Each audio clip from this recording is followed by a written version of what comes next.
Academy নতুন ভিডিওয় তোমাদের সকলকে স্বাগত জানাচ্ছি। আজ চলে এসেছি একাদশ শ্রেণীর পাঠ্য বিভূতিভূষণ বন্দ্যোপাধ্যায়ের ছোট গল্প পুঁই মাচা। এই গল্পের মূলত নতুন সিলেবাস অনুযায়ী দেখা যাচ্ছে ছোট প্রশ্ন থাকবে, এমসিকিউ কোয়েশ্চেন। তাই এই গল্প থেকে আমরা মূলত এমসিকিউ প্রশ্নের আলোচনা রেখেছি।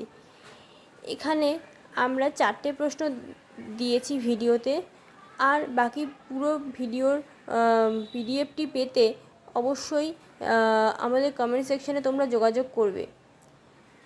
প্রথম শব্দার্থ: গুজব, রটনা, বাগদিদুলে অনুন্নত হিন্দু জনজাতি এক ঘরে নিজ সমাজ কর্তৃক বর্জিত। প্রথম প্রশ্ন: পুঁই মাচা গল্পের লেখক কে? বিভূতিভূষণ বন্দ্যোপাধ্যায়। পুঁই মাচা গল্পটির উৎস মেঘমল্লার। পুঁই মাচা গ্রন্থের প্রকাশকাল 1931। যে পত্রিকায় প্রথম প্রকাশিত হয় প্রবাসী পত্রিকা। ভিডিওগুলি ভালো লাগলে অবশ্যই চ্যানেলটি লাইক, কমেন্ট, শেয়ার এবং সাবস্ক্রাইব করে দেবেন।